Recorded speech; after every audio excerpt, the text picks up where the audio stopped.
quick commerce is the new e-commerce now, and quick commerce has actually forced the conventional marketplaces to get into quick commerce now. So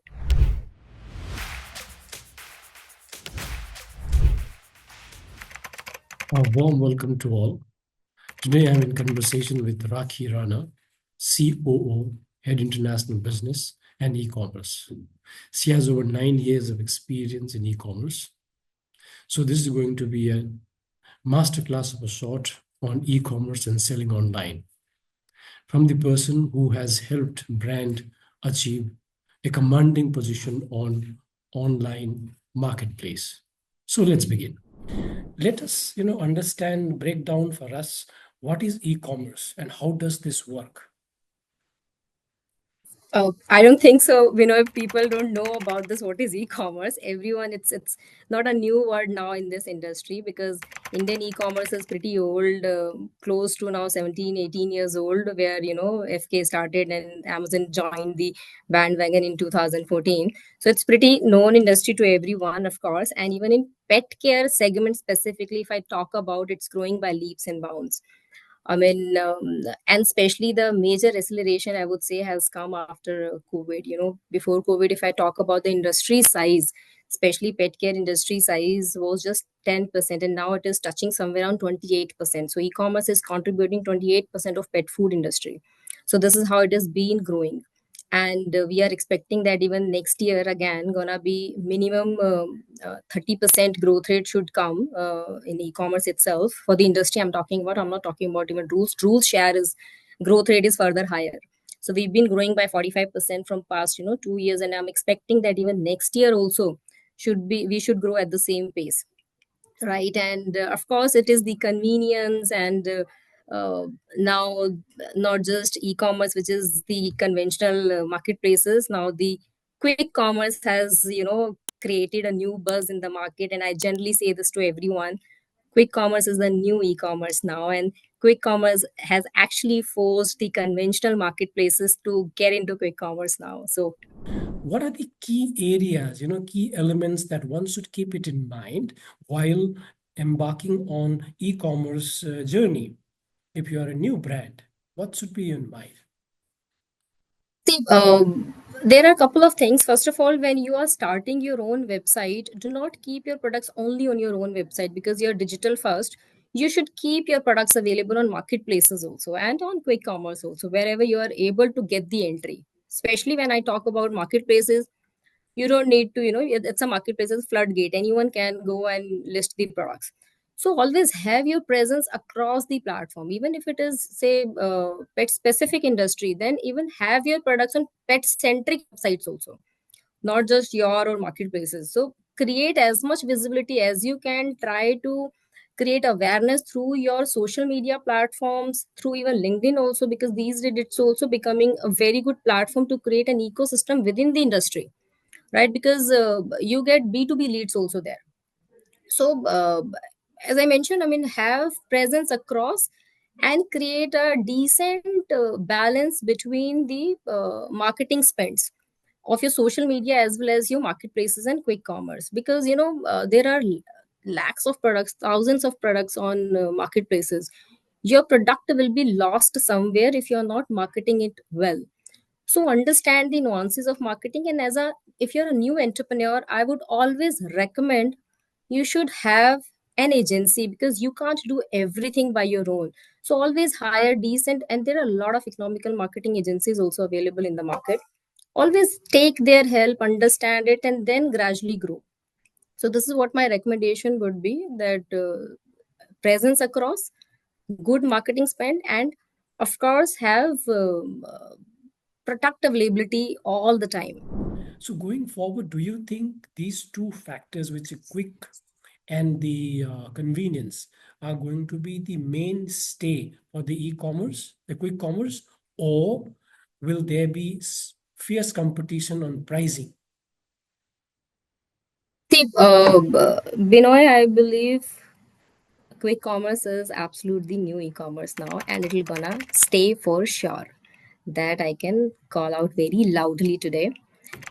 That's the reason that marketplaces are also coming in quick commerce, right? The way initially, couple of 2 years back, everyone was thinking about all of those things, but now we have enough evidences that this will gonna fly, and it is happening because it is not just grocery now. They are making available a lot of things which are your home essentials which you want, right? So at times even I as a customer try to search books on quick commerce. Do I really need any book in 10 minutes? But this is what my habit is now.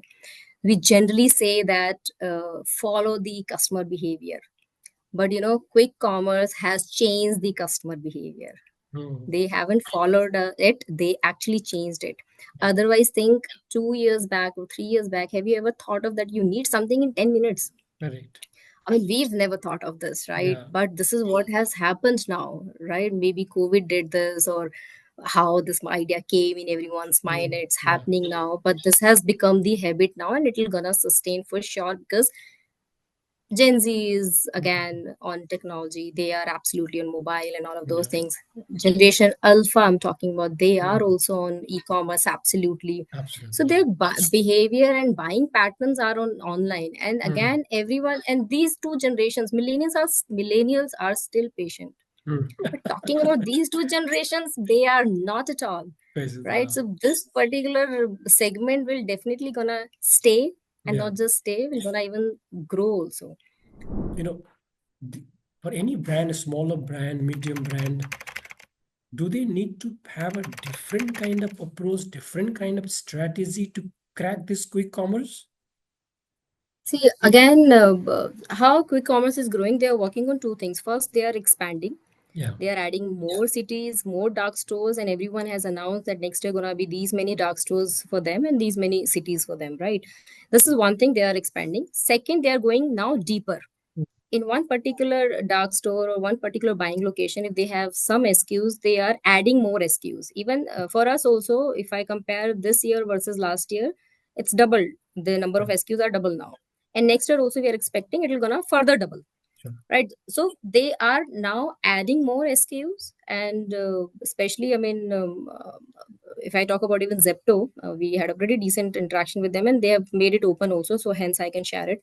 Now they are coming up with superstores.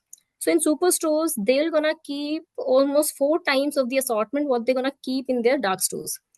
So they are adding SKUs. And one more interesting thing about quick commerce is quick commerce do not just keep traditional brands, they experiment with the D2C brands, new age brands also. Even when you check on Blinkit, Zepto, you'll find multiple such brands. Those are pretty new in the market. They are not at all available everywhere in pet shops, or even in, if big in North, not available in South. Still, those are available on Blinkit. Similarly, big in South, not available in North, but still available in Zepto or say Instamart. So this is how it is. So they are experimenting because their customer segment is also, they need newness in the platform. Yeah. So not just in pet care industry, even you check this in other particular categories also, you will actually find the different brands and new age brands.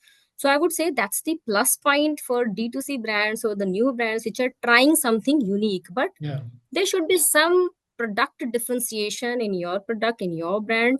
If you are new and actually wants to get into quick commerce, then some USP should be there. Then I believe QC generally takes it. Yeah, I think as you were saying about the uniqueness of the brand availability, I remember two brands because which I use very often, which is the one is the Milk brand, which is the Country Delight. Second one is Delicious. You don't find in any of these shops, but you find in them. The cost may be a little different, Third but one is I am the big customer, Akshay Kalpa. yes. So Akshay Kalpa is available, not available in Kirana stores. I Yeah. go to quick commerce especially for Akshay Kalpa. So, so these are also some hooks that they hook customers with them, the Yeah. quick commerce platforms, because Absolutely. such sort of customers are there who Yeah. are stuck with couple of brands. Yeah. Yeah. Yeah. Correct. In 2024, what were your major highlights? Especially for this domain or the overall at company level you're talking about. So this domain, as well as international business. Okay, so this domain, I would say we really grew fast on quick commerce. Our market share is continuously growing there, and next year gonna be further faster for us because we've been adding couple of more categories. In 2 months of time, we're gonna come up with the cat wet food, which was missing currently at our portfolio, but it'll gonna be really huge for us.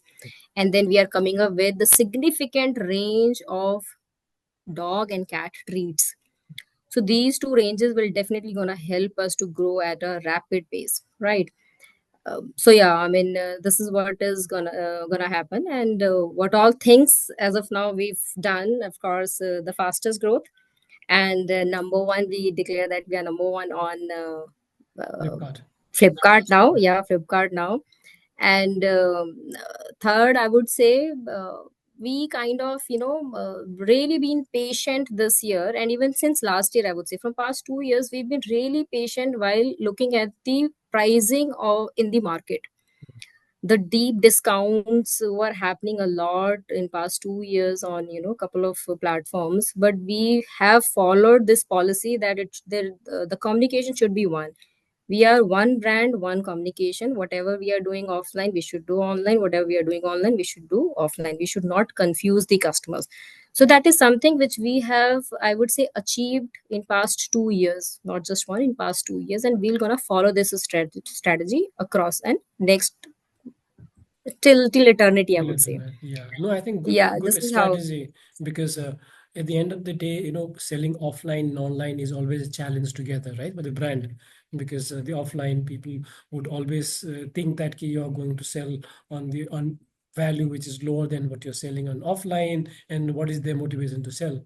But if you're going to follow the something like what you're doing it, No, both the we are absolutely sure on this. yeah, both of them are Absolutely sure happy about and this. work on that. Yeah, We do not want to disturb any absolutely. channel, and we Yeah, do not want to confuse customers also. absolutely. So this is Mm. what our strategy is. As a brand, we are very firm on this strategy now.